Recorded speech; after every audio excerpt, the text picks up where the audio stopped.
Black Star Network is here. Hold no punches. I'm real revolutionary right now. Support this man, Black Media. He makes sure that our stories are told. Thank you for being the voice of Black America, Roland. Stay black. I love y'all. All momentum we have now, we have to keep this going. The video looks phenomenal. See, there's a difference between Black Star Network and Black-owned media and something like CNN. You can't be Black-owned media and be scared. It's time to be smart. Bring your eyeballs home. You dig?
Today is Friday, November 18, 2022, coming up on Roland Martin Unfiltered, streaming live on the Black Star Network. U.S. Attorney General Merrick Garland announces a special prosecutor or special counsel to oversee the criminal investigations related to Donald Trump.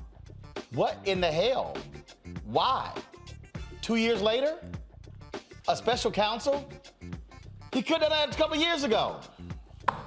Makes no sense. Congressman Hakeem Jefferies formally announces his historic bid to become the next leader of the Democratic Party, or Democratic House Caucus.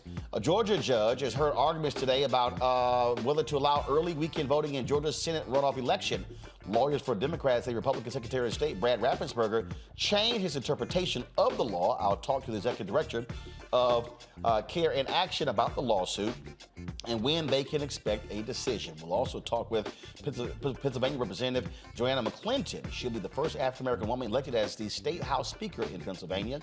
And an Alabama Hyundai plant is the subject of a discrimination lawsuit. The plaintiffs say their white manager made them call him master. I'll talk with the attorney handling the case. In our Education Matters segment, helping black girls find their place in this world through STEAM. I'll talk to the founder of Black Girls Can Incorporated. It is time to bring the funk on Roland Martin Unfiltered on the Black Star Network. Let's go. He's got it. Whatever the miss, he's on it. Whatever it is, he's got the scoop, the fact, the find. And when it breaks, he's right on time and it's rolling. Best believe he's knowing. Putting it down from sports to news to politics. With entertainment just for kicks, he's rolling. It's on go, roll, roll, y'all. It's Roland Martin, yeah. Rolling with Roland now. He's funk, he's fresh, he's real, the best, you know he's Roland Martin now.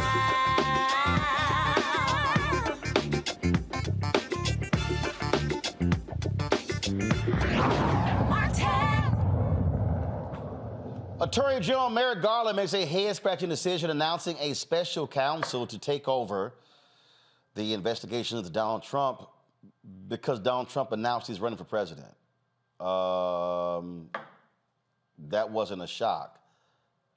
I don't understand why Merrick Garland didn't do this when he first took over. Here's his announcement. I'm here today to announce the appointment of a special counsel in connection with two ongoing criminal investigations that have received significant public attention.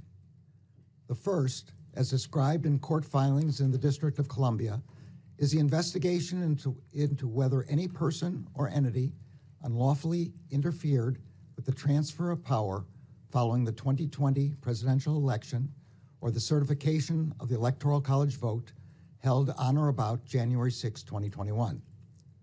The second is the ongoing investigation involving classified documents and other presidential records, as well as the possible obstruction of that investigation, referenced and described in court filings in a pending matter in the Southern District of Florida. I'm joined today by Deputy Attorney General Lisa Monaco, U.S. Attorney for the District of Columbia Matthew Graves, and Assistant Attorney General for the Criminal Division Kenneth Polite. Assistant Attorney General for National Security Matthew Olson could not be here. He is currently in Germany representing the department at the G7 Home Affairs and Security Ministerial. U.S. Attorney Graves has been ably leading the investigations into the events leading up to and on January 6. He and dozens of assistant U.S. attorneys and other prosecutors have taken on the monumental task of conducting over 900 prosecutions in defense of our democratic institutions. Criminal Division prosecutors, under the able leadership of Assistant Attorney General Polite, have played a significant role in those prosecutions. Assistant Attorney General Olson has been ably leading the team responsible for investigating the matter involving classified documents and other presidential records, as well as the possible obstruction of that investigation. All of the career prosecutors assigned to these matters are conducting their work in the best traditions of the Department of Justice. I also want to recognize the efforts of the many FBI agents and other law enforcement personnel who are assigned to these matters. They are working courageously and steadfastly and are serving our nation honorably. I am grateful to them. All right, joining us right now is Damon Hewitt, who leads the Lawyers Committee for Civil Rights under law. Damon, why in the hell are we here? I mean, Garland stands there and talks about, we don't want this to look political. Here's the reality. Trump lost to the very man who appointed Merrick Garland. I don't care what you do. I don't care if you appoint a special counsel. It is going to be seen as political by the folk who like Donald Trump. This ain't that hard. And so if you're going to appoint a special counsel, we all knew the man was going to run again.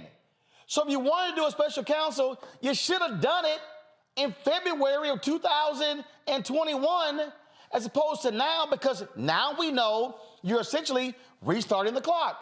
Robert Mueller, his investigation, special counsel, took 2 years. And so what the hell? Why are we here? Well, look, I'm sitting here in Washington, D.C. This is bizarro world. Things are not what they seem, as they say, or not always what they seem. And so, look, I do believe, Roland, that the Attorney General did this on his own, independently, without the White House's involvement, because he wanted things not to look political. Obviously, it makes it look more political, right? So if you look at the clues, right, he's doing this because he's saying, look, Trump's running. We don't want to make the Biden administration somehow the boogeyman for Trump. So we'll have an independent or special prosecutor, rather. But also, he did this on a Friday, right? A Friday, later in the day, not very top of the morning, right? So that tells you that not that they were trying to bury the news, but they were trying to make it as apolitical as possible. But hey, this is D.C., and this is also people's land of common sense at a time where everything is inherently political. I mean, here's the deal. The critics are going to yell it's politics anyway. They already believe that, Trump believes Trump's nonsense about a witch hunt. The problem is this here. This man has done more stuff and has not been held accountable for it. And this seems as if, guess what? The clock just gets extended even further. Well, look, I know the common experience that people, or perception people have about these types of endeavors, the old independent prosecutors like Whitewater and now the special prosecutor here, is that it can last forever. And I understand why people think that and feel that. I actually hope and pray that the clock isn't being restarted. I actually hope that the work that the Civil Criminal Division did under Kenneth Foley, that the U.S. Attorney's Office did under Matthew Graves, that it actually means something, and that Jack Smith, the lead special prosecutor, and his team don't have to start all over, because that would be an absolute waste of our time. And that would almost guarantee that any charging decisions or resolutions happen closer to the 2024 primaries than they do to the midterms that we just had, right? So that would be a really, really bad thing. It would actually make it more political. So I hope they know what they're doing. I do think they know what they're doing, right? And I hope that it actually works, because we need resolution soon. You know, at the Lawyers Committee, the organization I lead, we've sued Trump, Stone, the Oath Keepers, the Proud Boys, and 24 of their closest alleged co-conspirators. I say alleged, you know, until it's proven. But we know, we believe what happened, right? We sued them for their role in the January 6th insurrection. So here's what we know.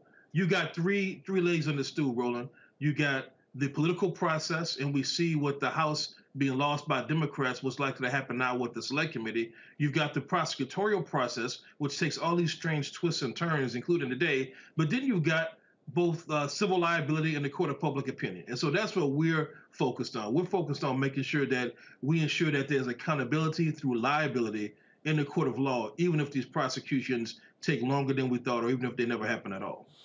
The thing is, you had the Mueller investigation. Bill Barr suppressed that, lied about it.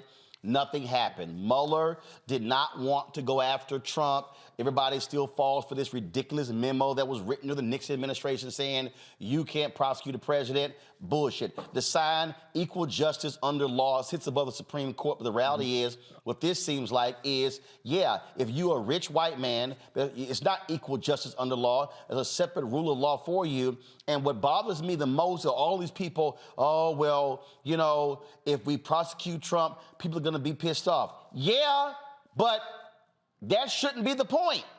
The point is, if you broke the law, whether it's him, me, you, anybody, guess what? The law is supposed to be fair and just.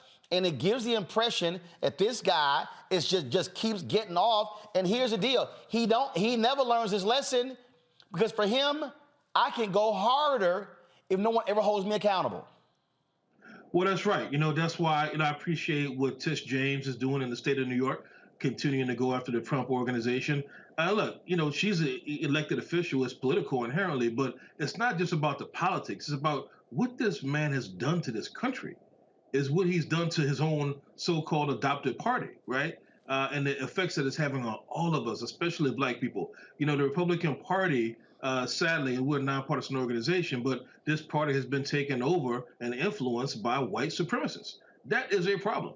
And if Democrats were doing that, we'd have the same accountability for them as well, right? So what I really hope, Roland, is that this new special prosecutor, we know it's not going to accelerate the process. That's not the news that was broken today. But what we cannot afford as a country is for it to slow down justice, because justice delayed is, justice denied. Oh, absolutely, Damon Hewitt. We appreciate it, man. Thanks a lot. Thank you, man. All right, Frat, take care. Akila Bethea, communications strategist. Michael Imhotep, host the African History Network show. Matt Manning, civil rights attorney, all joining us. Matt, I'll start with you. Matt, I'm just going to call it what it is. I think it's bullshit. I think it's bullshit. I think that if you wanted this whole deal, look, I get it. He's going slow, plotting. But my God, I mean, what? 3 years, 4 years to actually move against this guy? Or just come out and say, we're not going to indict him. Just go ahead and say that. I get that sentiment, but I actually don't agree with you, Roland. I disagree. I think this is the right way to approach it. I think this is the smartest political decision, and it's considerably smarter than the counter, which would be looking like the candidate who's seeking re-election for office is running for, is instead attacking the guy who's running against him. So but it's the same candidate. It's literally the same candidate. The critics are going to say this is Biden's Department of Justice. Well, that's why they have a separate special prosecutor who used to lead the public integrity unit. That's the thing that's so important to me about this. But who picks the special counsel? That's immaterial. The fact is, if he makes a decision that they don't like, they have to go to Congress to override his decision. I think this is the right decision. I used to manage the DA's office, and I used to advise the DA, and I would have told him if there were an analogous situation that this is exactly what he needs to do. Otherwise, it's completely messy. There's no reason to do it. And the fact that he's now running for office, I think this is the right time to do it because he was a private citizen before. We could speculate that he was running for president, but he hadn't run for president yet. And now that he's running for president, I think they're doing both the politically expedient thing, but also the smartest thing in separating themselves as much as possible. But here's the other problem, Roland. There's not another Department of Justice. In a lot of situations like this, a prosecutor would just recuse themselves and some other similarly situated prosecutor would take over the prosecution. But Merrick Garland is the top law enforcement officer in the country. So there's no one he can send it to. So the only thing he can do functionally is to appoint a special prosecutor. And I think this is the right time. And I think Mr. Smith's credentials are precisely what they need for this because he managed the public integrity unit there, which means that he was investigating corruption and he was prosecuting people who are in public positions, which requires an institutional knowledge of bureaucracy and all the things attendant with somebody who's serving in a public office. So I think this is the right move. I think it's the smart move, and I think it is the move that will get away from any idea of impropriety. This is the move that gives them as clean a hands as possible. So, Michael, why in the hell not just do this last year? Why not come out of the gate, announce a special counsel, hey, here's the whole deal? Because you're going to get ripped. Trump has already said, I ain't cooperating with nobody, which is no shock. Well, number one, I agree with Matthew. Number two, I watched the broadcast. I watched the press conference live today. I've been following all the analysis since then.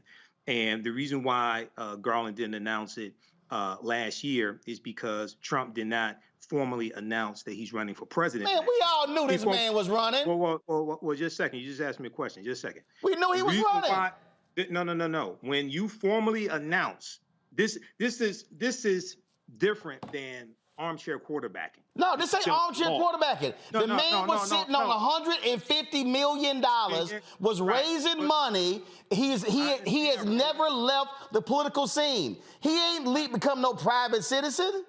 I understand, Roland, but when he formally announces that he's running for president, that changes the game. How? I'm sorry. Hold up. Is there Roland, is there a rule? No. Show me a rule. Show me something constitutionally. Show me anything that says when you announce that you're running, it changes everything. How? Show me a document. It to you, Roland. No. Roland. Show me a document. What is it? I'm explaining it to you. Please, just calm down for a minute. Roland. No. I'm calm. I'm calm. But show me. By the way. That's perception. Okay, what you're describing is perception. But go ahead. No, Roland. So what happens is when Trump formally announces that he's running for president, and then you have Garland, who was nominated by Biden, and Biden has already announced intentions to run for president. Okay, now, no. Hold on. Stop. Factual. Has Biden announced that he's running for president? Not a formal announcement, but one, Biden is the current president. No. Has Biden announced that he's running for re-election?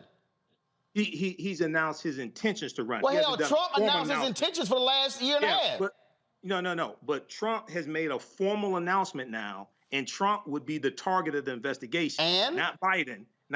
I'm explaining it to you. Okay? Am I correct so far, Matt? Yes. Did the Department of Justice, hold on, you in Michigan? Did the Department of Justice, did they actually launch an investigation into the Republican who was running for governor of Michigan? The Department of Justice, Dana Nessel, she launched an investigation into the guy who was running for Attorney General, State's Attorney General. Okay. No. Those are guys running for Republican governor of Michigan who. But go ahead. See, my whole point is there are other examples of politicians who are running for office. But that ain't running for president. They're not running for president. Roland, that's not running for president. Show me the rule. Show me the rule where it says if somebody running for president can't be the target of a DOJ investigation. Is there a rule somewhere? Let me finish my thought first, Roland. Is yes or no? Interrupting me. You do this because I'm a Sigma. No. I'm asking you, Michael. Is there a rule? Is there something constitutional anywhere that? No. I'm asking you a question. What you're giving? That's an opinion. Let's look at no. It's not my opinion. What is it? Let's look at Justice Department regulations. Let's look at page 2 of the article today from Washington Post. Garland named special counsel for Trump Mar-a-Lago 2020 election probes. Let's look at page 2. Justice Department regulations say the Attorney General will appoint a special counsel, essentially a prosecutor handpicked to tackle a particularly criminal investigation if a case meets several criteria. Specifically, that an investigation is warranted in a way that presents a conflict of interest for the Justice Department, quote, or other extraordinary circumstances, end quote, and that under those circumstances, quote, it would be in the public interest, end quote, to appoint a special counsel to handle the case. But that's still not, that doesn't answer my question. It does. No, here's the whole deal. So here's the whole deal. You got a man who was, first of all, who was in the White House, and the Department of Justice, we can't, there's no wrongdoing. We can't go after a sitting president based upon a memo. Right. Hold up. Not a law. A memo. Hold up. Wait. Not a law. The legal counsel. Not a law. A memo written from the DOJ of one of the most corrupt presidents in American history, a man who fired multiple AGs, whose own AG was involved in the Watergate cover-up. That's the DOJ that we're referencing with the memo. The vice president had to resign from office, Spiro T. Agnew, because he was brought up on corruption. So I'm just saying that's the memo. So we couldn't go after him while he's in the White House. Investigation is launched, going on. Now he announces, oh no, now we got to back off because it's not a back off. No. Hold up. Jack Smith is not starting from the beginning. Well, this is not first a back of all, off. we saw what happened with the Mueller report, and that didn't do a damn thing. This is not the Mueller report. In fact, the Mueller report, and in fact, Robert Mueller, when he testified, said that after that the president can actually be indicted. He said, yep, that could actually happen. And who allowed the statute of limitations of the Mueller report to run out? But the Mueller report was much more convoluted. This is much more straightforward. Okay, the documents were at Mar-a-Lago. This is much more straightforward. I studied the Mueller report. Hold up. I got a copy here. But the special counsel is not just about, but not the documents. It's also tied to January 6th. I totally understand that. Because I saw the press conference. I've read articles about this. This is much more straightforward. But tied to January 6th is dealing with Trump's dealings. It's not dealing with the 800 plus people who've been arrested and are being prosecuted. So Jack Smith is not over that. This right here, this is much more straightforward than the Mueller report. Okay, and the Mueller investigation, which is in 2 parts actually. I think all things considered, I think Merrick Garland did the right thing. And this is not going to be 2 years. This investigation that Jack Smith is going to do, he's basically going to pick up with the investigation that they've already done. The Mueller investigation took 2 years. I would be shocked if we see something. Kelly, do you have any faith that this might be a quick special counsel, or do you believe, like I do, that here we go again? If we move even closer, it's going to, oh no, we can't really do anything because here's the deal. Now we're going to be into the primary season. Now we're going to be in the convention. Now he might be the nominee, and then it's going to be, oh no, we can't. Now we can't move against him. It's sort of like it's like a cat got 9 lives. This fool got 38. I think that, in a sense, I understand your frustration, Roland, because it's not necessarily coming from a point of cynicism. It's coming from a point of proof that the DOJ hasn't really been doing much with all of this stuff that the Trump administration has done in the past 5-6 years, especially Trump himself. However, I do agree with the other panelists in that at the end of the day, even though Merrick Garland is AG, he still looks at this job like a judge. And in a way, I respect that thoroughly because in this political climate, he's doing his best to be as impartial as possible. Is it the best way to go about it? That's up for debate. But at the end of the day, the reason why he waited until Trump officially announced his run for president again is because whether you like it or not, whether there's a rule or not, there's simply a higher level of scrutiny when it comes to people running for office that the DOJ can just go in there and have more or less carte blanche to what they want to investigate about that person because there's a higher level of scrutiny regarding whoever's running for the president of the United States, right? Before Trump officially announced, even though it wouldn't have mattered much, but he probably could have sued DOJ for harassment or collusion or whatever. It would have been BS, but he would have had more of a claim. He sues everybody. Can I finish? He sues everybody. That's not like what I'm saying. Everybody. The man agreed. Donald Trump agreed that. Hold on. Donald Trump agreed to testify for the January 6th committee. And hell, he then sued him. I understand what you're saying. Yes, he can sue anybody and everybody, but the DOJ isn't just everybody. And at the end of the day, Merrick Garland is trying to restore some sense of integrity and dignity to that office. And it is difficult when you have somebody like Trump around, but he's doing his best. Now, will this special prosecutor actually do something? Maybe, maybe not. But I understand the steps in which Garland took, because at the end of the day, there is no precedent for it. Like you were mentioning a memo and everything. Yeah, there's no precedent for it because it's unprecedented. Like no president has ever done crap like this before. So I understand that he wants to toe this fine line, but I also agree with you in that is something going to get done? I too am cynical about that, but with what I have seen today, I understand the steps that were taken. Do I think something is going to come out of those steps?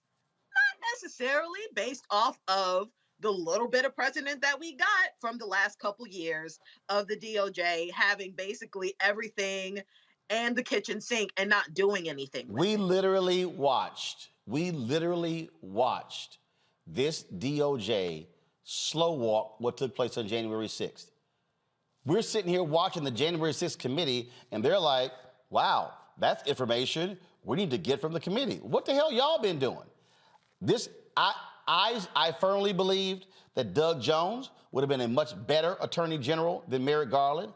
I get that he was a former federal judge. I do believe that when you're operating as an attorney general, and I get the whole deal about, the political piece and it's Trump, he's a former president.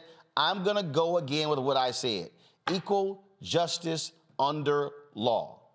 And I believe there is far too much deference that is being given to Donald Trump.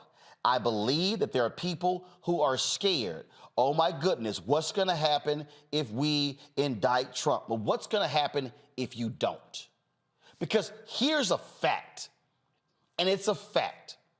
There are people who said in 2015, he got no shot. I was one of the folks. He ain't got a shot. And what happened? He gets a nomination. He ain't got a shot to beat Hillary Clinton. And he did. And then ran roughshod over the law and the DOJ, no accountability, gets impeached in the House, Republicans staying with him in the Senate, doesn't get convicted. Twice. He continues. Congress tries to get his taxes. It goes all the way to the Supreme Court. They rule.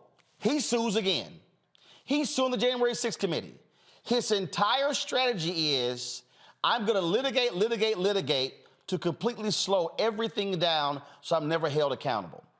And what I'm saying here, I fundamentally believe we need a much more aggressive attorney general, because when you let someone like him have 38 lives and 40 lives, he doesn't learn his lesson. Because the reality is, he's never been held accountable. He started his career as a racist and simply paid a fine with HUD and the discrimination happening there. An example.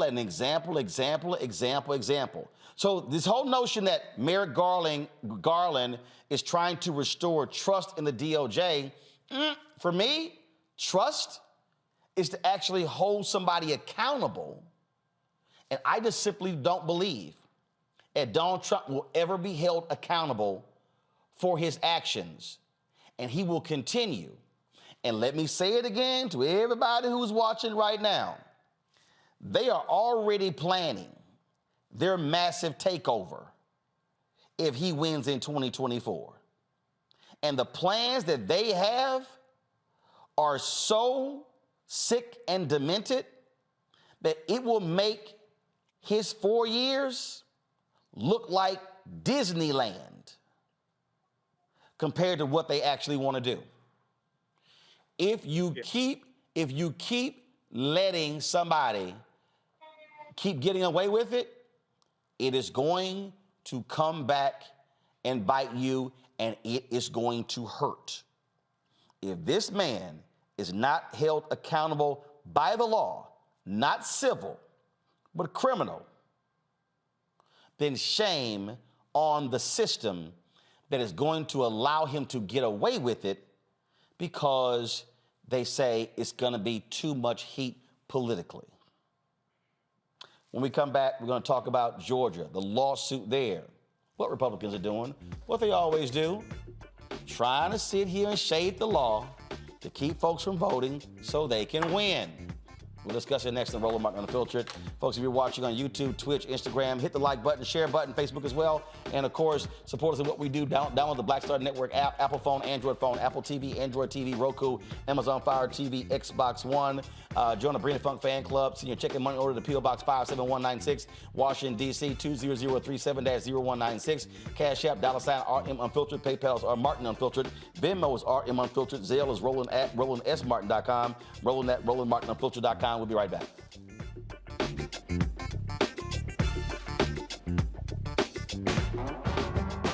Don't wait till November 8th. We can vote today, y'all. Early vote started this week. We're on Savannah State University's campus. We'll be dorm storming today, giving out treats for everyone. We hope to see everyone at the polls when it comes to November. If you believe we got power, let them know. Make some noise. Put a fist up. I need to see a fist in the air because we got power. Come on, you put it up. Go get your shirt. We're out here in the streets of Savannah, Georgia. James, do not forget to go vote. I got you. If we vote the right people in, we can make a change. We can get these resources in our community. I am a woman, and it is important that we have the say-so of what we want to do with our bodies. We're concentrating on entrepreneurism, providing young people with resources and training that they need in order to change their trajectories. We want Black down. Democracy is on the ballot. Voting rights is on the ballot. Voting suppression is on the ballot. I am most passionate about those three combined because they all impact each other. Savannah is my home. I care about my community, and I care about representation in my community.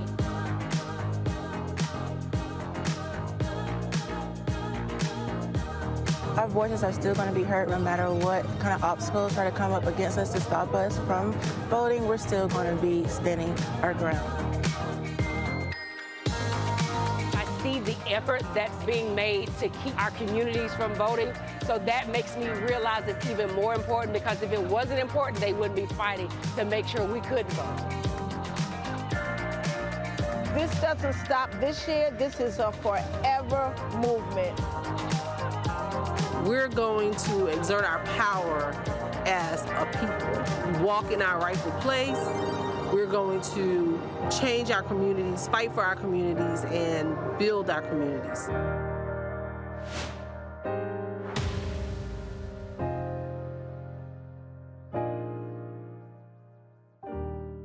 I'm Bill Duke. This is Diala Riddle, and you're watching Roland Martin Unfiltered. Stay woke.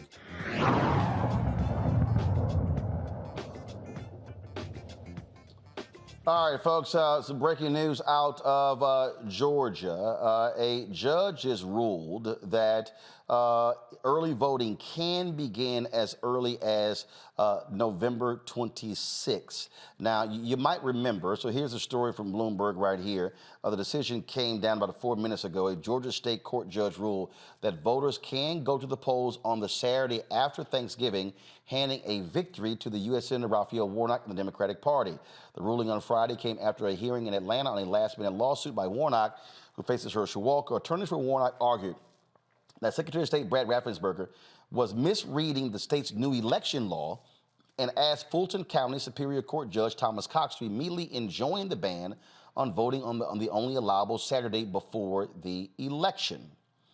Foreclosing voting opportunities has always been considered irreparable harm, said attorney Uzoma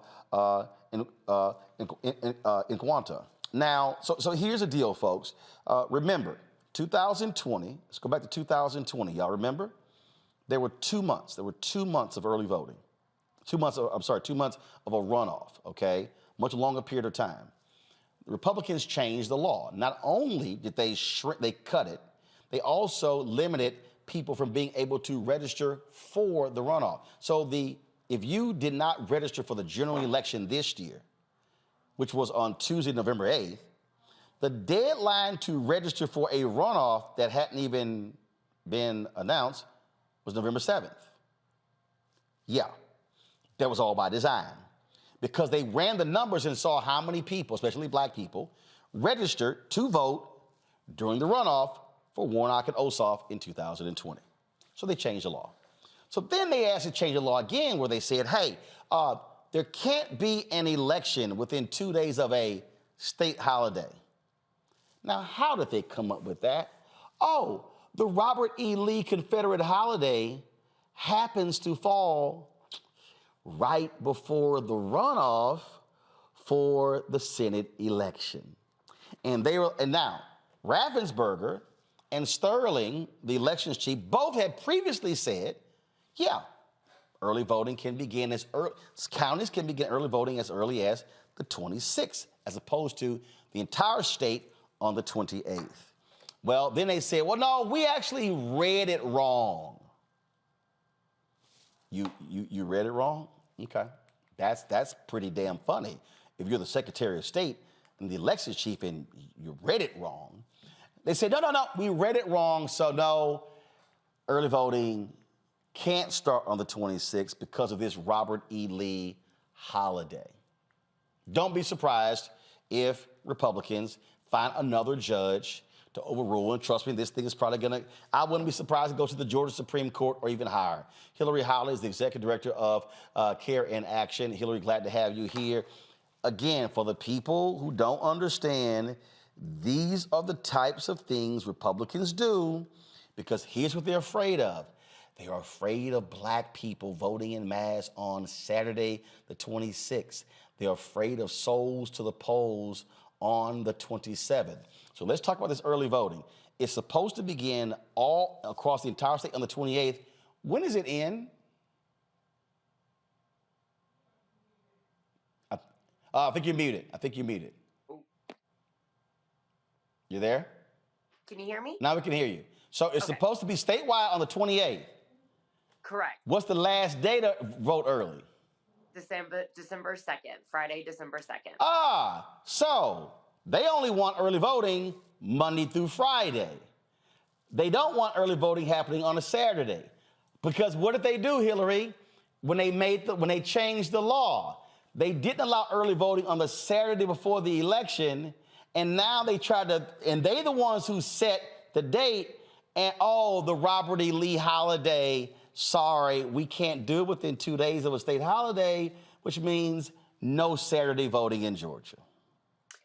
Yep, and to make it even worse, usually, Roland, catch this, the state holiday, which we know is actually for Robert E. Lee's birthday, typically it is observed on January 19th, but Governor Kemp decided to have this law, or to have this holiday be observed the Saturday after Thanksgiving. Wait, hold up. All this previous time, the holiday was in January. Yes, sir. But all of a sudden, let's put it on the Saturday after Thanksgiving. Correct. What, did Robert E. Lee just what? Was he a lover of Thanksgiving? You know, I truly don't know, but honestly, to make matters worse, during the last segment, I received news, and the Secretary of State's office just came out and said they are appealing the court's ruling. Of course. Yep. So we had already had Fulton County and DeKalb County announced, yay, we're going to do Saturday voting, and now they're having to retract because we're expecting the appeal to come down before everyone goes to sleep tonight. So that is the state of Georgia.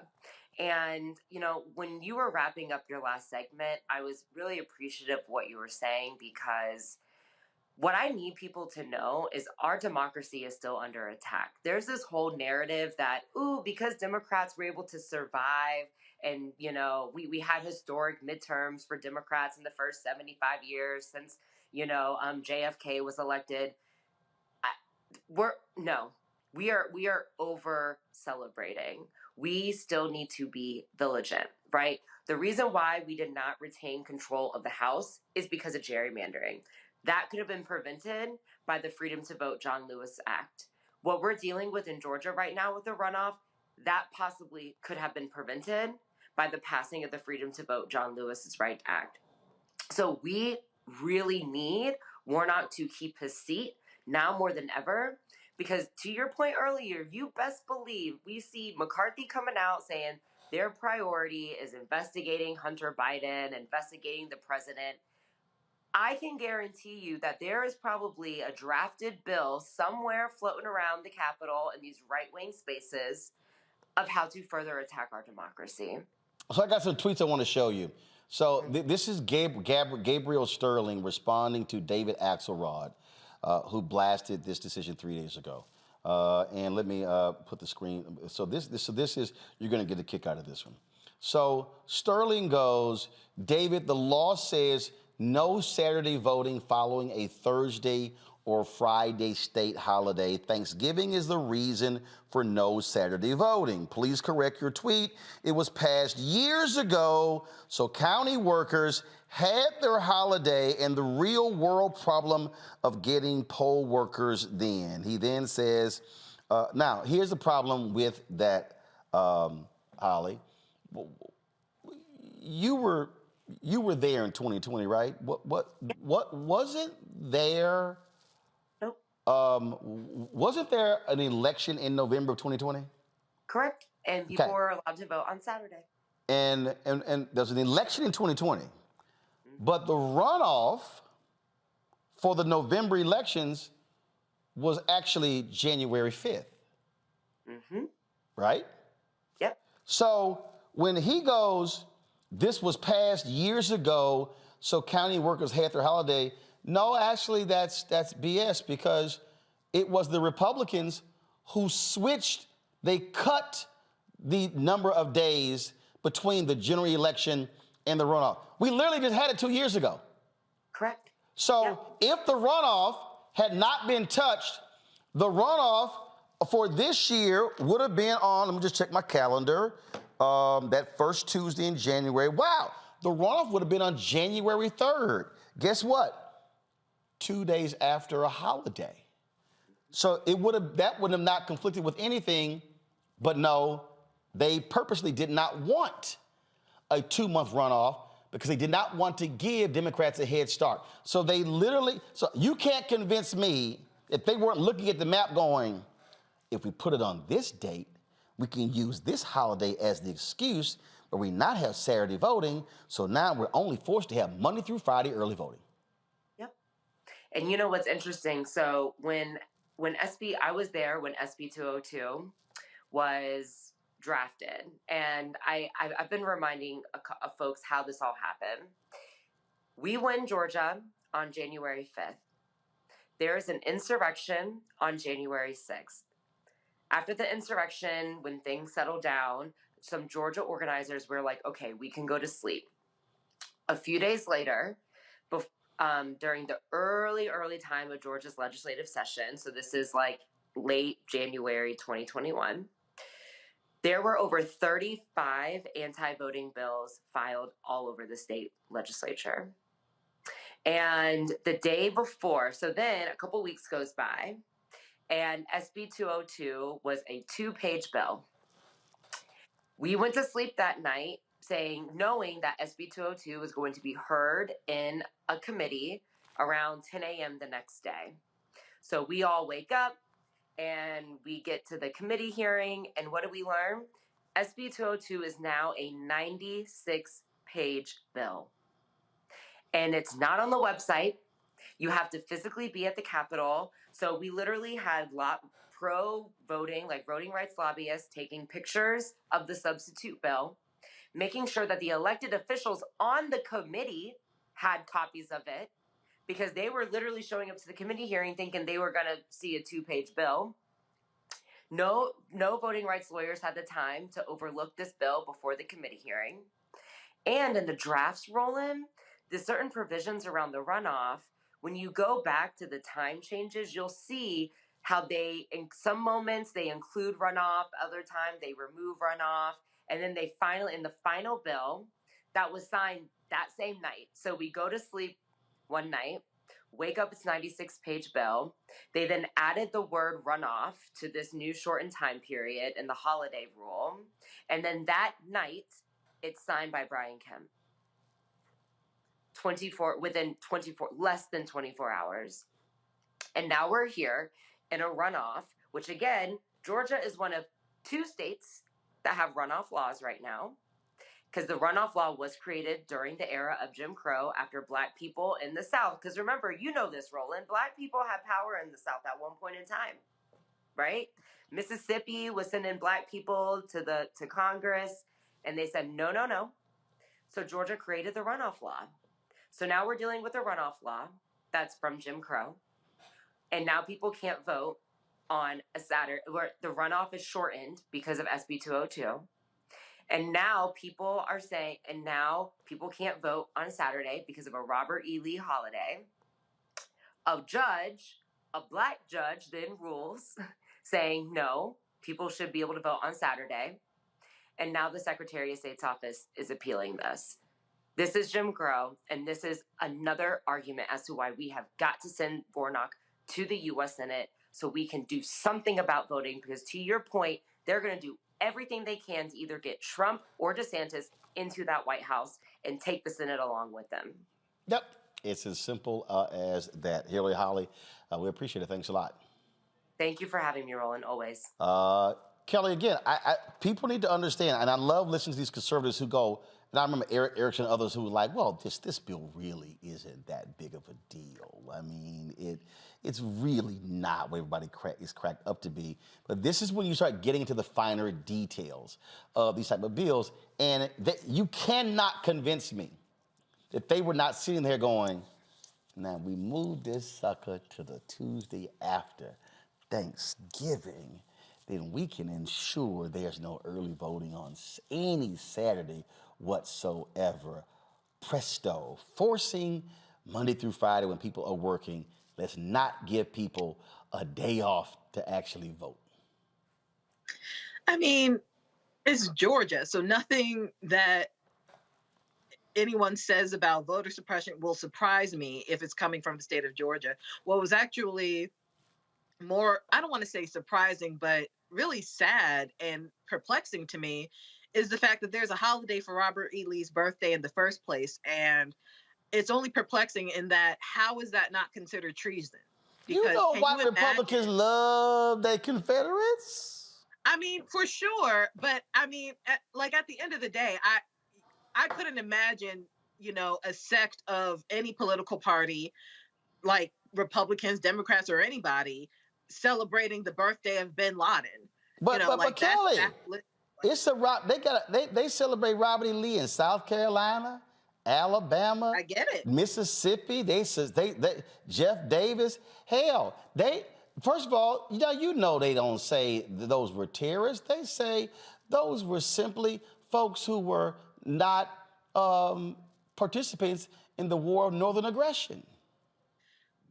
Again, it's BS. I understand what you're saying, but that was the thing that was most jarring to me most of all. But you're absolutely right in that this definitely feels calculated. It would not surprise me at all if it actually was calculated. Like, I recall a couple years ago, we did a segment where documents came out regarding how calculating Republicans were in making sure that the vote was suppressed and gerrymandering ran amok and the like. So I understand that. Yeah, that was North Carolina.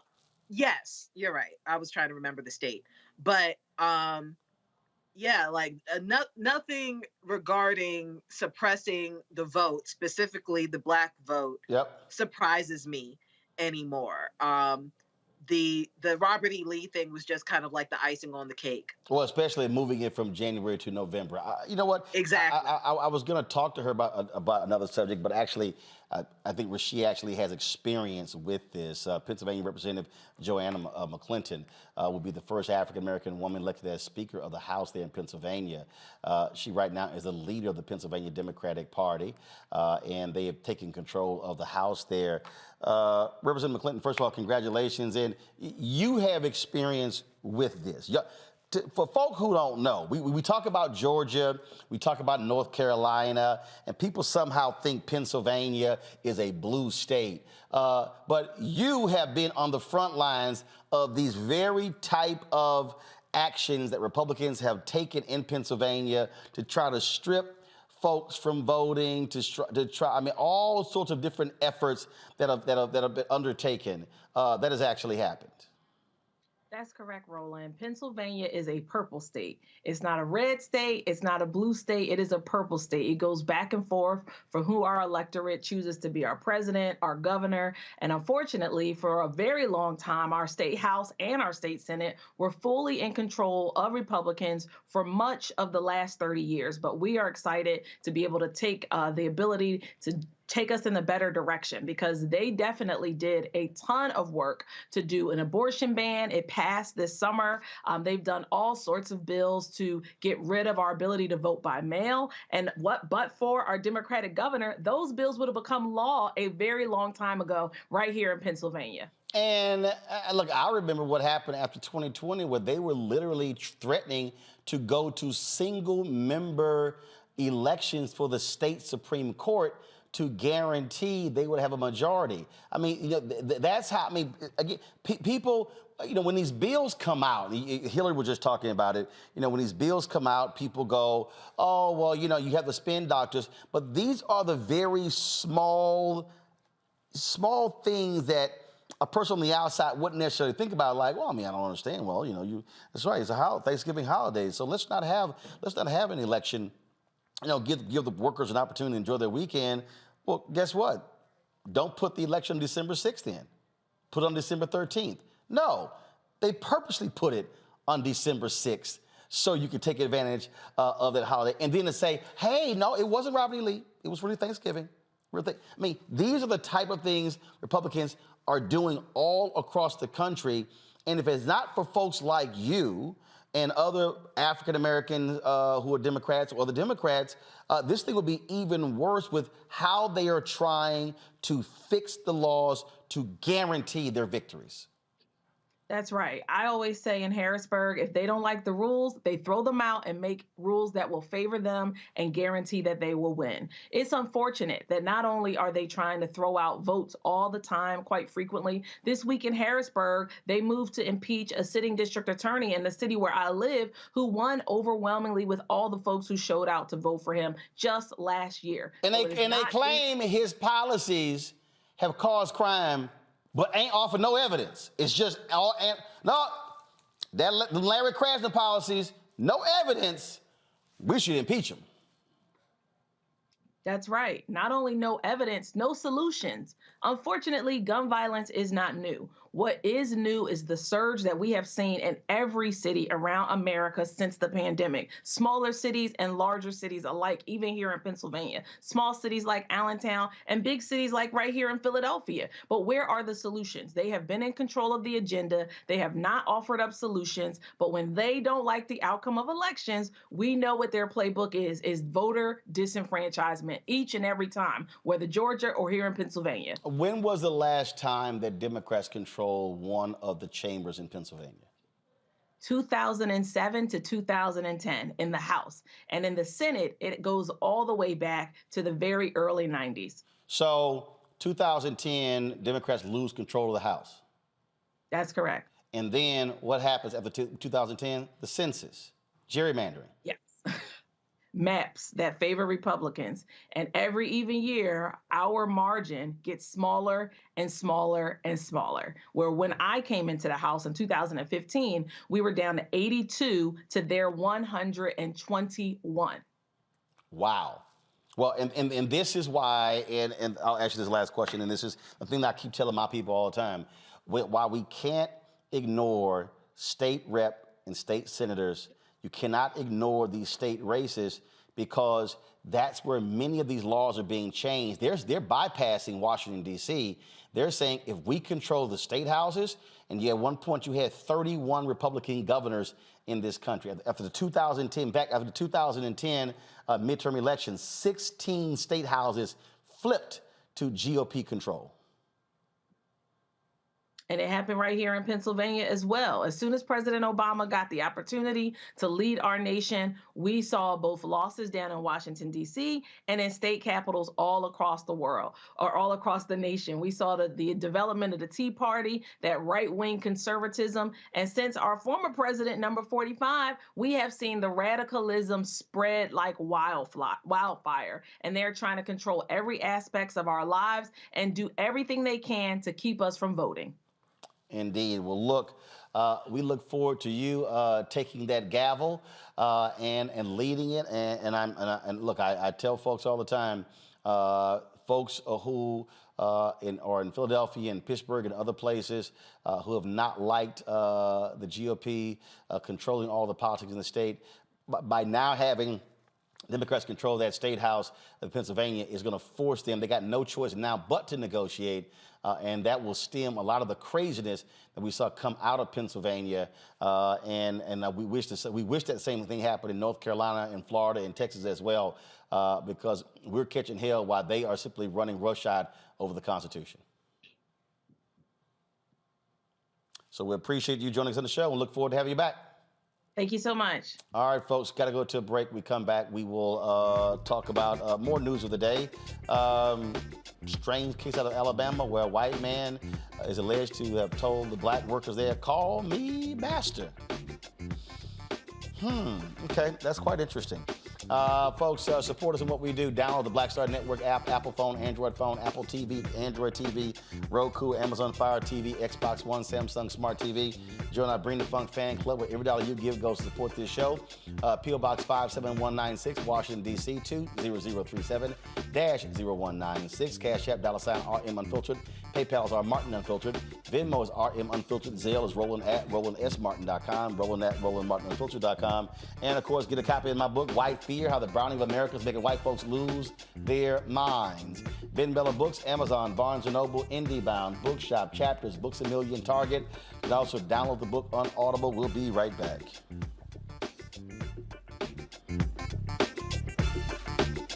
Next on the Black Table with me, Greg Carr, we welcome the Black Star Network's very own Roland Martin, who joins us to talk about his new book, White Fear: How the Browning of America is Making White Folks Lose Their Minds. The book explains so much about what we're going through in this country right now, and how, as white people head toward becoming a racial minority, it's going to get, well, let's just say, even more interesting. We are going to see more violence.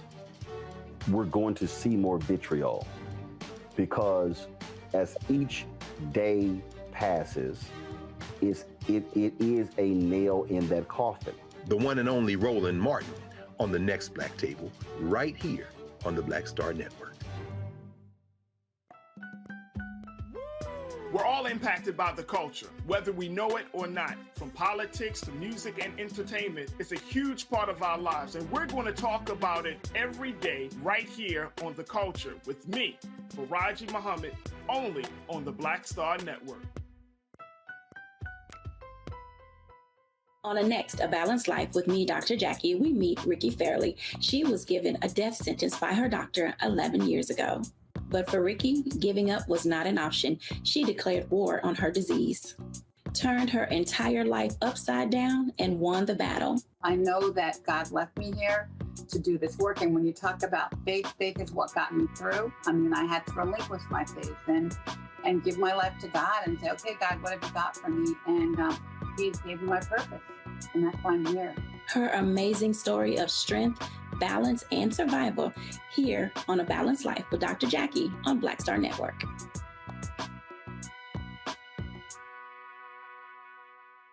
Hey, I'm Amber Stevens-West. Yo, what up, y'all? This is Jay Ellis, and you're watching Roland Martin Unfiltered.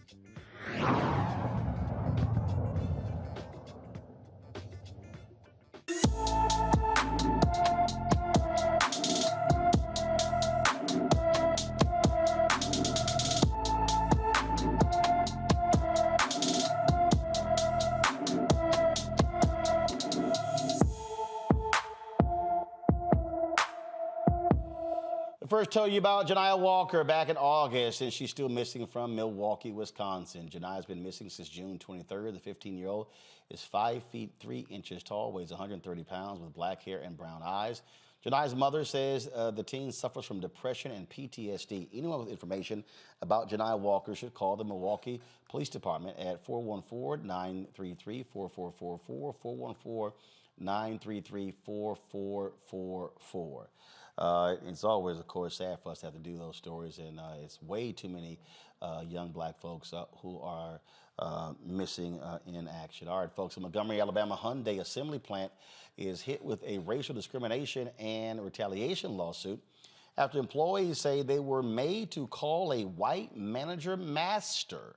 5 black employees, Frederick Coleman, Edward Daniels, Jason Ingram, Stacy Trimble, and Jimmy Williams, say they were denied promotions and punished with bogus write-ups. One of the attorneys representing the black employees is Arthur Davis, joining us from Atlanta. Arthur, first of all, do they have any recordings? Is this simply anecdotal? Or are there other witnesses who can corroborate the claims that they were forced to call this white manager master? Well, first of all, Roland, great to see you again. I see we have both aged a little bit since the last time we crossed paths. No, great to see you I ain't aged at all. I'm still good. Why did I think that was going to be the response? Thank you for giving me a chance to talk about these gentlemen and a chance to talk, I hope, about another lawsuit that was filed a month ago against Hyundai Motor Manufacturing of Alabama. These gentlemen and my client, Yvette Gilkes-Schufert, who filed a lawsuit a month ago, have a very similar story. This is a company where virtually all of the hard work on the floor, the building of cars, the assembly of cars, is done by African Americans. But there is an incredibly hard glass ceiling in place at this Hyundai plant in Montgomery. African Americans are allowed to make it to the level of team leader and group leader, but the more the position pays, the more power the position has, the fewer African Americans you see in place. And yes, the narrative about a group of 30 black men being told that Master Swan wants to see you, the master wants to talk to you, that's incredibly insensitive, and that is astonishing that that happened in 2020. But candidly, that's not the biggest part of this lawsuit. The biggest part of this lawsuit is that this company has built a culture of punishing and retaliating against people who are brave enough to stand up and complain. Most of the gentlemen in this lawsuit at some point have made complaints of discrimination against Hyundai's Montgomery plant. Most of them have taken steps to fight discrimination at this plant. And what they got for their bravery, what they got for their trouble, was being denied promotions, being written up, being given disciplinary infractions that aren't justified, One of them recently, Jimmy Williams, had a serious physical injury. When Jimmy came back to work, he was demoted from his position. Anyone watching this podcast who's ever worked in an HR department knows you can't do that. You can't demote somebody who's coming back off an injury. Hyundai knows better than that. They've never done that. I'm told this is the first time in the last 5 years someone who has a leadership position has been demoted when he comes back from an injury instead of having accommodations put in place. So there are so many things that have happened to these gentlemen and to my other client, Yvette Gilkey-Shuford. It's appalling. So any response from Hyundai's corporate headquarters to what's happening there in Alabama? The response from corporate headquarters is we do everything that we can in Hyundai to have a discrimination-free environment. That's news to many African Americans who work there. I'll put it that way. And I want to say something about Yvette Gilkey-Shuford, who all this started with. I don't believe that these gentlemen would have come forward if Yvette Shuford had not shown the courage to file her own lawsuit and bring her own charge of discrimination after she was fired back in the summer. Yvette was the highest ranking woman and the highest ranking African American at Hyundai, it's Montgomery office. She was out of nowhere demoted in the summer and told that there was a restructuring. Well, guess who the only person was whose job was restructured? Yvette Gilkey-Shuford. While she was the senior Black and the senior woman at the plant, the job she was in, Director of Administration, was redefined. All the leading responsibilities of Director of Administration were taken away. So all of a sudden, instead of being one of the senior, most powerful people at the company, Yvette Gilkey-Shuford is essentially turned into the chief of African American outreach and someone whose task was to keep the Black folks at the plant happy. So this company can do better. You know, and many people in your audience know about all the allegations against Hyundai, the child labor issues, the various practices that are going on that are under investigation by multiple government agencies. This is a company that needs to take a hard look in the mirror. They need to realize that when there's this much smoke, there's got to be fire, and it's happening across multiple federal standards. It's happening in multiple aspects of the operations of this company. Have y'all pulled any of the research to show what's Hyundai's market share of African American buyers? We have not, but I'll tell you, I'd be very interested in knowing that question. I do know this much. They certainly aggressively market to upper income African Americans, and they aggressively market to a lot of affluent Black folks who are out there. Well, the reality is they're very happy to have Black people build their cars. They're happy to have Black people who have enough money buy their cars, but they're not so happy to have Black people take on senior leadership positions.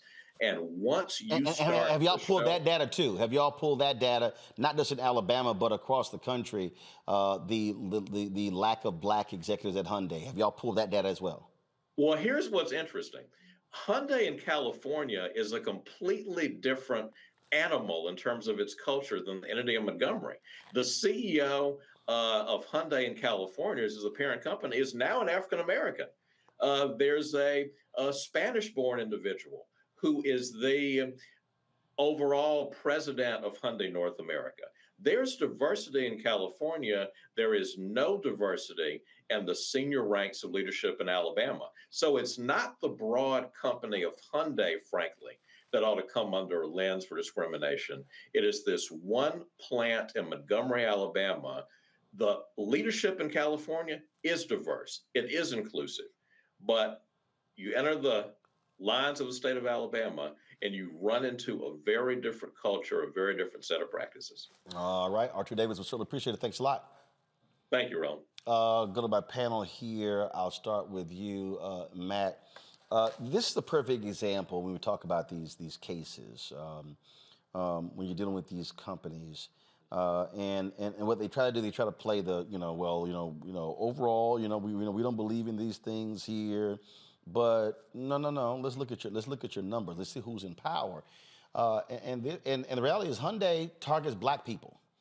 And I just sent a text message to several different civil rights activists saying, hey, they need to be chin checked as a result of this, because they sure as hell don't mind our money when it comes to buying their vehicles.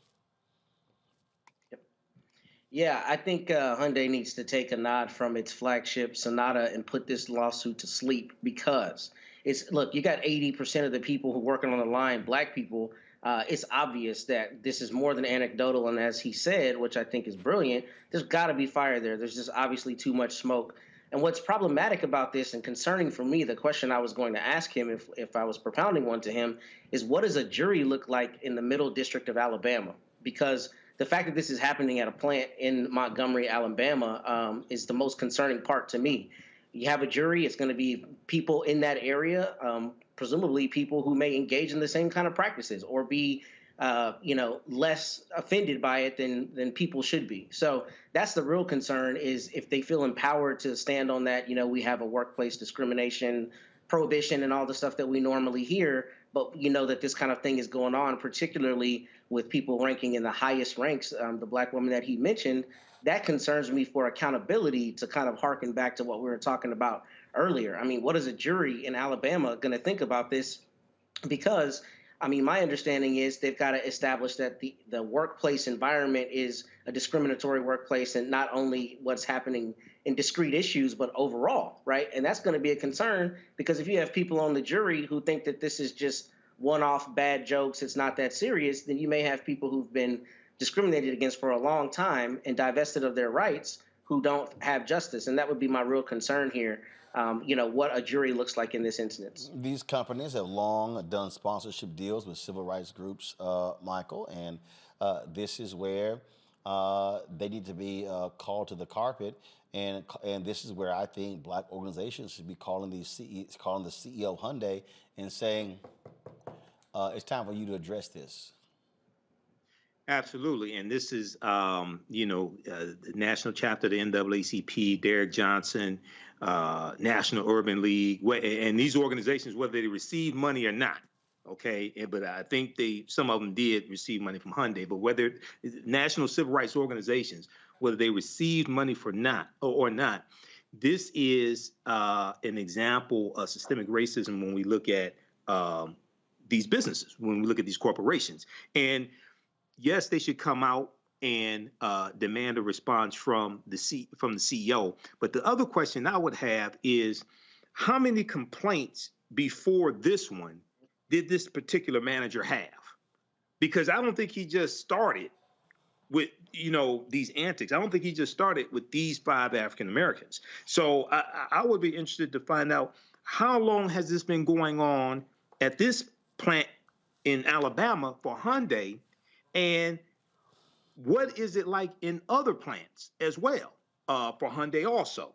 So yeah, but the civil rights organizations definitely to look at this, and we may have to take a page from Reverend Jesse Jackson. Was it 1981, the nationwide economic boycott against Coca-Cola? If it comes to that, we need to study that, because that was one of the most powerful economic boycotts in our history, and it lasted about 30 days or so. I remember when it happened, and he got some significant concessions from Coca-Cola as well.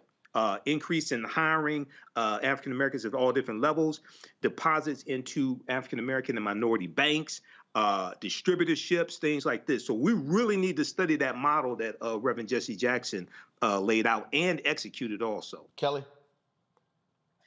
I mean, it's Alabama.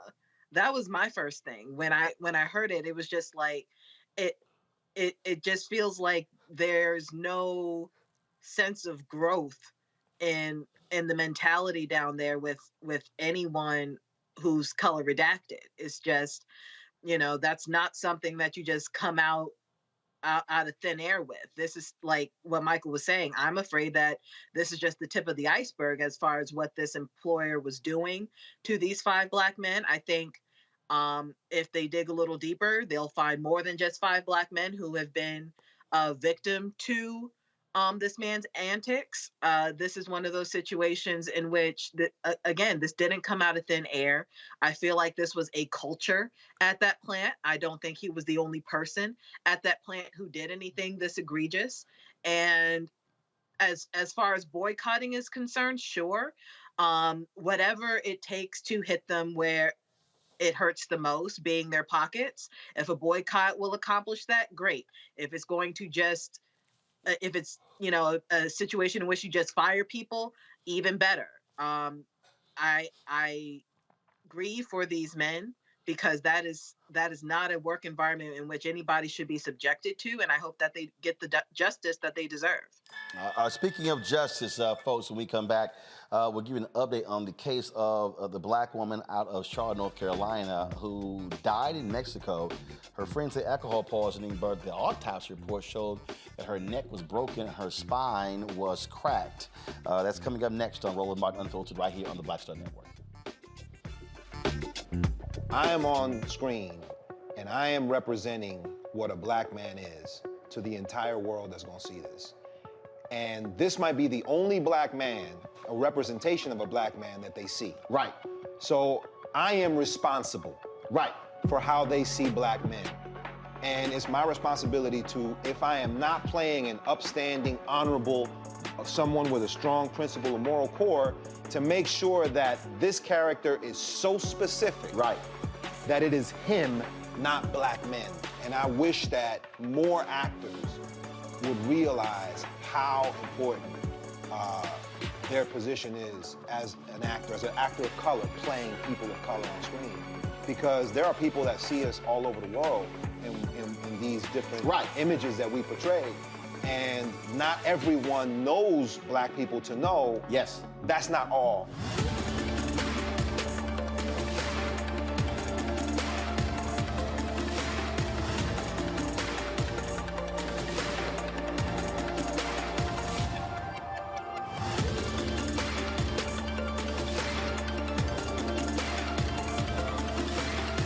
Next on the Black Table with me, Greg Carr, we welcome the Black Star Network's very own Roland Martin, who joins us to talk about his new book, White Fear, How the Browning of America is Making White Folks Lose Their Minds.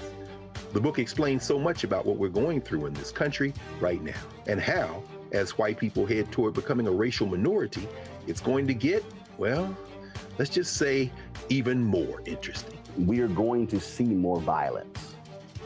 We're going to see more vitriol, because as each day passes, it is a nail in that coffin.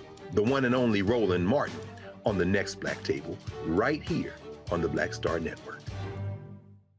I'm Bill Duke. This is Diala Riddle, and you're watching Roland Martin Unfiltered. Stay woke.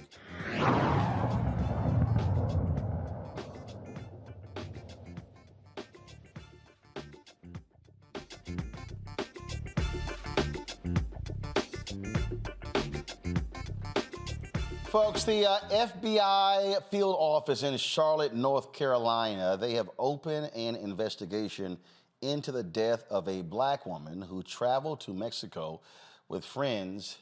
Her friends came home alive. She did not. We discussed this story just the other day. Shanquella Robinson, she again went to Mexico with some friends, and her friends say she died of alcohol poisoning.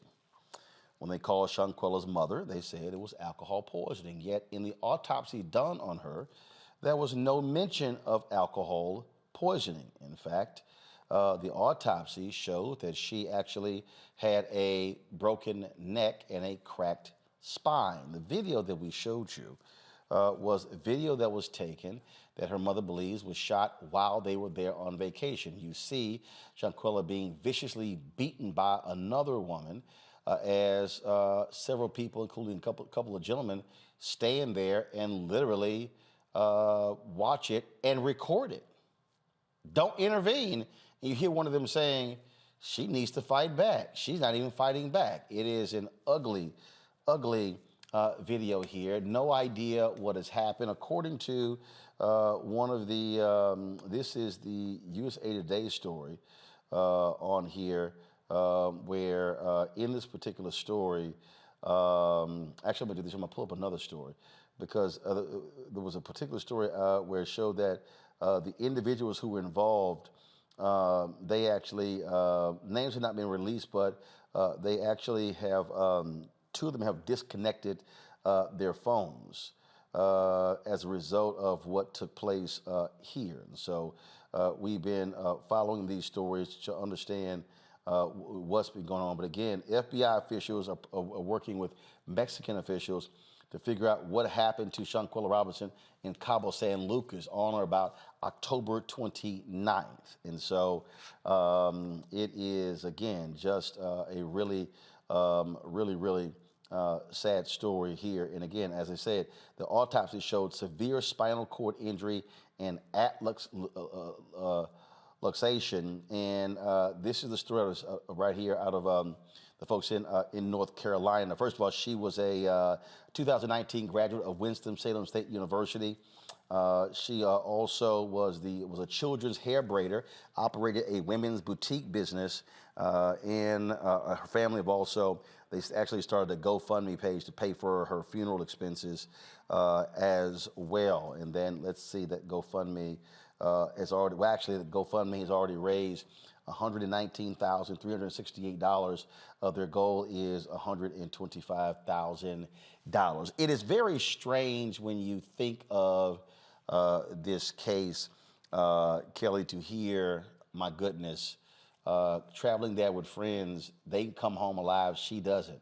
And now they have essentially all gone silent, and they've told multiple stories about what took place. I was thoroughly disgusted when I first heard this story, because it just goes to show you that your enemies can be closer than you think. And that is not to victim blame whatsoever, but it is clear that these were not her friends. And the fact that they had the audacity to leave the country without her. And from what I read, one of them actually dropped off her luggage at her parents' house. Damn.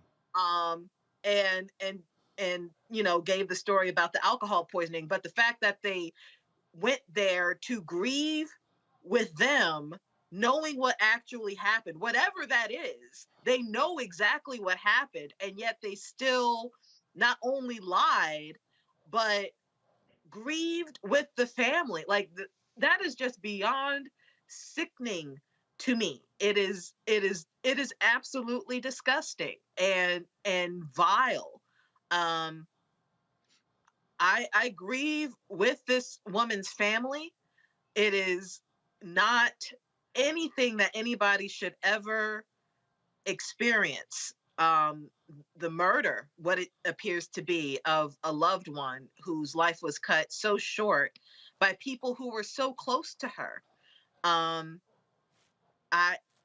don't have anything much else after that. It's just hard to imagine. Michael, the Mexican officials are leading the investigation, and really the only reason there's an investigation because there was massive outcry from the family and social media when that video dropped. Yeah, the video has gone viral. There have been a number of articles written about this. We posted an article at the African History Network Facebook fan page about this as well. It's gotten a huge response, a huge outpouring of sympathy as well as disgust for what allegedly has happened to Shanquella.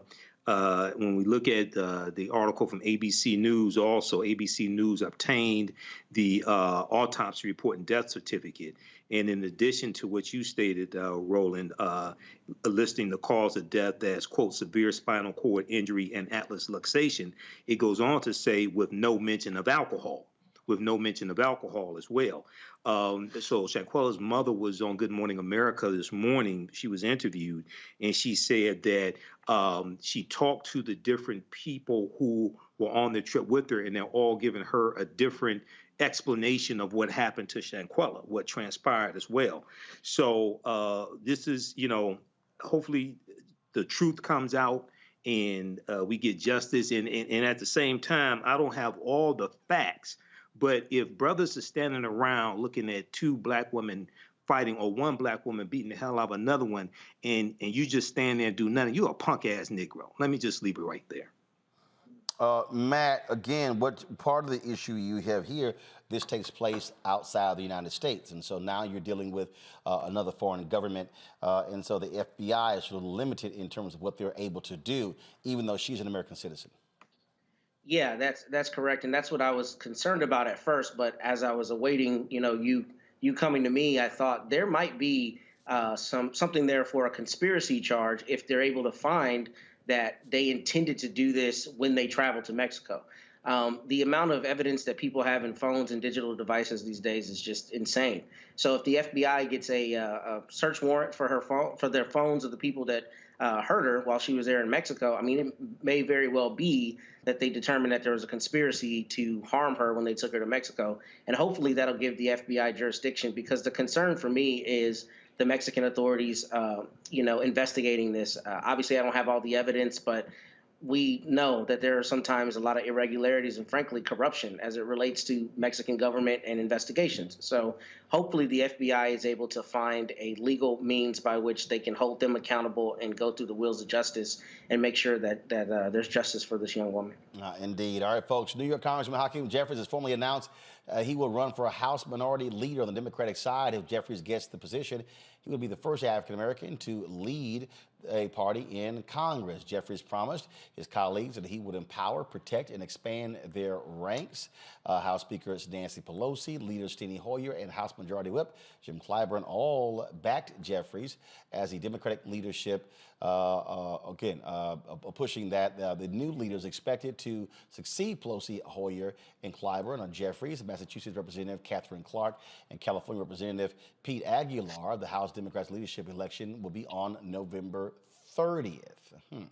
Folks, a Florida federal judge blocked part of the Stop Woke Act endorsed and signed into law by Republican Governor Ron DeSantis.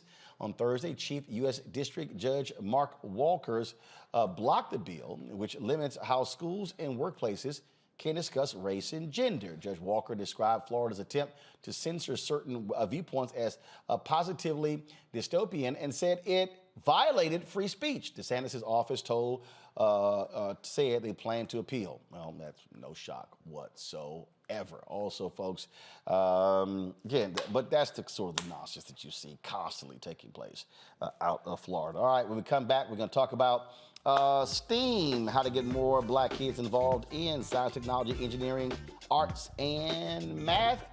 Right here. You're watching Roland Martin Unfiltered on the Black Star Network. Back in a moment. Don't wait till November 8th. We can vote today, y'all. Early vote started this week. We're on Savannah State University's campus. We'll be dorm storming today, giving out treats for everyone. We hope to see everyone at the polls when it comes to November. If you believe we got power, let them know. Make some noise. Put a fist up. I need to see a fist in the air because we got power. Come on, you put it up. Come get your shirt. We're out here in the streets of Savannah, Georgia. James, do not forget to go vote.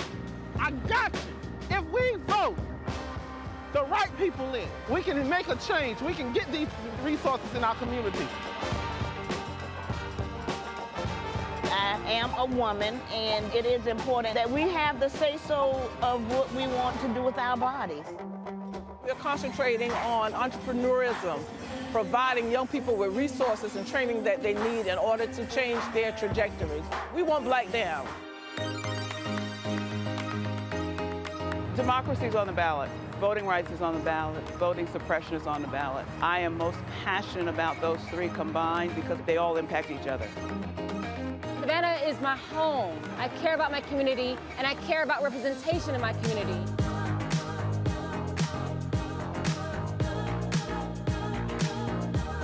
Our voices are still going to be heard no matter what kind of obstacles try to come up against us to stop us from voting. We're still going to be standing our ground. I see the effort that's being made to keep our communities from voting. So that makes me realize it's even more important, because if it wasn't important, they wouldn't be fighting to make sure we couldn't vote. This doesn't stop this year. This is a forever movement. We're going to exert our power as a people. Walk in our rightful place. We're going to change our communities, fight for our communities, and build our communities.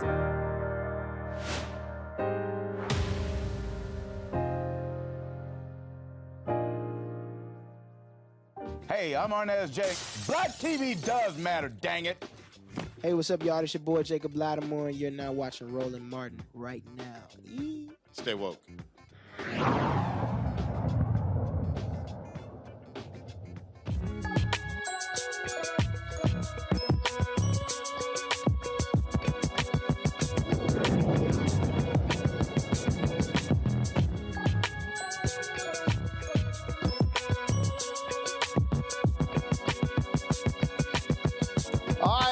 More than 700 elementary-age children have been arrested, according to the latest data from the U.S. Department of Education's Office of Civil Rights. Black and disabled children make up 50% of all arrests at elementary schools. Federal law requires schools to have a plan known as an individualized education plan to deal with students with disabilities and behavioral needs. However, in minority and lower income schools, data shows police were more likely to handle discipline than teaching staff. The U.S. Department of Education issued new guidance on school discipline in July, requiring school officials to evaluate a student with disabilities before disciplining them. Folks, in North Carolina, the University of North Carolina System Board of Governors, they have fined one of the nation's more popular HBCUs for its success. On Thursday, North Carolina A&T State University was penalized nearly $2 million for enrolling 6% more out-of-state students than the allotted 35% out-of-state enrollment cap. North Carolina A&T must forfeit the funds to the University of North Carolina's need-based financial aid program. Only 2 of the 24 board members, Joel Ford and Michael Milford, voted against the motion to penalize the HBCU. Ford made the statement at the board meeting, "I can't punish a historically minority-serving institution for being successful. We have out-of-state students who want to attend one of our institutions because of its history, ability to make good and deliver on a promise to deliver high-quality education." The chairman of the board's Budget and Finance Committee promised to look into changing this particular policy. Folks, gaining opportunities in science, technology, engineering, mathematics, and the arts are essential to help build growth in the Black community. However, barriers in the fields have held Black women out of most science and tech-related areas. Black women make up 18% of entry-level jobs in tech companies, to 30% for white women and 35% for men. A nonprofit group is helping to bridge the gap and change this narrative. Black Girls Can Incorporate created an organization for girls and young women ages 13 to 24 to embark on an immersive hands-on STEAM curriculum. Kanisha Dennis is the founder and executive director of Black Girls Can. She joins us from Washington, D.C. All right, so you started this when? This was started in May of 2015. And what has been the result? How have you been able to have an impact on the industry in the last 7 years? Absolutely, and thank you so much for having me. So we have been working towards our 7,000 students mark. So we have reached 7,000 students to date in the New York City area and the DMV area. We have a goal of reaching 50,000 girls by 2025 by providing them enrichment programs in STEAM. And so we're on the way there, but our big goal is by 2030, we'll have 1 million girls fostered in STEAM education and enrichment programs. And again, so much focus has been on STEM as opposed to STEAM. By throwing the arts in there, many people say that that is crucial to helping students develop both sides of their brain when it comes to education. Absolutely. At Black Girls Can, we really foster the full wellness of a student. So it's beyond academics, and we know how powerful arts is to education. So every component to our program actually has an arts stimulation part of it. And that's to ensure that they're going beyond the academics to really build their curiosity in these industries. And STEAM is most important for what we look at when you're going after college applications. They're always just asking you, what outside of these academics are you interested? What do you desire to do outside of that? How's that character building and self-esteem development being built? So we have programs like acting as well as dancing, and then some arts, visual art therapy workshops as well. That really stimulates the mind to allow them to think in other ways. Is there a particular part of the country that is that your program is more attractive to than others? So what is the so when you break it down, where are your people coming from? Yeah, absolutely. So right now we are in the New York City area as well as the DMV area. Specifically for New York City, the Bronx is actually the most in need when it comes to the STEAM gap. And so we focus on areas that are most in need. Our program does not really require you to have a strong academic standing, or you need to be in like high consideration from a guidance counselor or a teacher, because we know that some of those students get left out if you don't provide those opportunities. So we focus on areas that are most in need. And when we look at the DMV area, DC is really the most in need for this STEAM gap as well. And we still continue to usher in other outside and neighboring cities, but we focus in where it's most in need because they need the impact the most. All right, question from our panel. Kelly, you first. Sure. So, can you give examples of some of your like highlighted students, the ones that you just can't stop bragging about, and just the kind of sort of before and after type story regarding your girls? Yeah, well, it's so special. When I'm first introduced to all of my girls, they all have a certain spark to them, right? But you also hear their stories. And so one particular girl, Awa, you actually featuring her right now. She's in that white shirt. And so Awa Singla, she is a student who's now 17, but when I first was introduced to her, she was 13. She was a little bit shy, wasn't really much of a standout student. And usually I focus on those students, especially because I'm like, hey, let me make sure I'm paying attention to you and driving and reinforcing enrichment within you. And so we did a particular workshop. It's called Owned by Her. It focuses on entrepreneurship. And part of this track is that they get to make a business plan and create their own business, and we provide them funding to do that. She actually created her own business, and it was in the beauty industry. So she created some products for beauty. And now Awa actually has her own business as a hairstylist. And so she has a booth at a shop in the Bronx, New York, and she's killing it while going to school full time and also being a full-time entrepreneur. So she's kind of making it all happen. So that's a special story that sticks with me, and she credits Black Girls Can for being the reason to ignite curiosity and entrepreneurship in her career. Cool. Matt? I love this program. I think it's amazing and obviously very worthwhile. And I especially love the ambition in the numbers that you plan to reach in 2025 and in 2030, I think. So what does expansion look like for you, and how do we help facilitate that? And the second part of that question is, have you had an opportunity to partner with other Black nonprofits and businesses that are serving the STEAM space? Because obviously it looks like that would be a really great cross-pollination.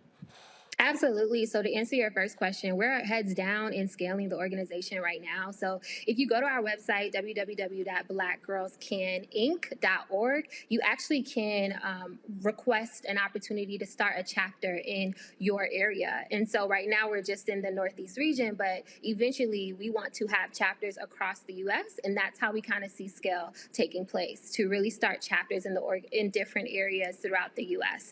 And so that's what we're focused on. Additionally, to also scale in this organization, we partner with a number of organizations. Right now, our premier partner is NARS Cosmetics, so they focus on the beauty industry. We work with their executive leadership to host a number of programs and events at scale. So we're not only just reaching small portions of girls, like 100 and 200, we're now able to reach thousands of girls by doing that. We partnered with Microsoft as well. In addition to that, we've held a number of partnerships with PAL, Police Athletic League, to really be able to scale our programming. And then outside of that, when we talk about what it looks like to partner with Black-owned organizations, Every piece of this work is Black woman led or Black owned. And so our latest partnership is with an organization that works in the New York City area that helps Black youth on homelessness and poverty. And so we're able to work with them to reach out to Concourse House is one of the organizations and really be able to provide wellness outside of academics and the arts. This is more for making sure they have safety in the home. So we again touch all the life cycles of a student. Michael? All right. Well, thanks, Kenesha, for coming on and sharing this information with us. This is a fantastic program. I know you said you've been in existence since, if I heard correctly, May 2016? Was it 2016? Yeah, 2015. Okay. 2015. Okay. So what are those who graduate from high school, who are in your program and graduate from high school, what are some of the careers in the STEAM fields that they end up majoring in? Any success stories you can share with one or two success stories you can share with us about that also? Absolutely. I can talk about the NARS cosmetic program that we currently have running with NARS Cosmetics and their executive leadership. So this means their CEO down to their full C-suite and VP's leadership were a part of a mentorship program with Black Girls Can, where we embarked on a 3-month-long mentorship program with our girls that were both college aged and so job ready. And through that program, we were able to hire one of the girls, her name is Nellie Gushin, and we were able to hire her, and she now sits as a coordinator in the Department of Beauty, Communications, and Tech for NARS Cosmetics. So that's just an example of what happens when you get exposure, what happens when you get mentorship, and the ability to be able to place our girls is a desire of ours for any program that we are doing. So that's just one example I can quickly think of. Okay. All right then. Well, look, first of all, good luck with it. If people want more information, where can they go to get it? Yeah, absolutely. You can go to blackgirlscaninc.org, blackgirlsinc.org. I'm sorry, blackgirlscaninc.org for all of the updates there and getting involved with the organization. All right then. Kenesha Dennis, thanks a lot. Thank you so much. It was a pleasure. All right, folks. That is it for us. Michael, Matt, Kelly, we sure appreciate it. Thank you so very much, folks. Thank you for joining us. We, of course, been quite the busy week. I was in Las Vegas yesterday for a cannabis conference, and we'll be letting you know about some things that we're going to be focused on in terms of looking at and advocating for more African-American inclusion in this particular space, multi-billion-dollar, and like other industries, we're being totally shut out, or for the most part shut out. So we'll be talking about that. And don't forget, if you want to support us in what we do, download the Black Star Network app. Available on all platforms, folks. Apple phone, Android phone, Apple TV, Android TV, Roku, Amazon Fire TV, Xbox One, Samsung Smart TV. You can also join our Bring the Funk fan club. Your dollars make it possible for us to do what we do. Send your check and money orders to P.O. Box 57196, Washington, D.C. 20037-0196. Cash App, $RM Unfiltered. PayPal is R Martin Unfiltered. Venmo is RM Unfiltered. Zelle is Roland at RolandSMartin.com, Roland at RolandMartinUnfiltered.com. And be sure to get a copy of my book, White Fear, How the Browning of America is Making White Folks Lose Their Minds. Ben Bella Books, Amazon, Barnes & Noble, IndieBound, Bookshop, Chapters, Books A Million, Target. Download it from Audible. Also, order through your favorite Black bookstore. Folks, we always end the show every Friday. Of course, showing you the names of people who have given to our show as donors. We thank them for their support. We appreciate all the work that they have done. Trust me, every dollar matters. We have people who have given us as little as $1, as much as $30,000. We thank all of the people who have given to us to make it possible for us to do what we do. I'll see y'all on Monday. Have a great weekend. Holla!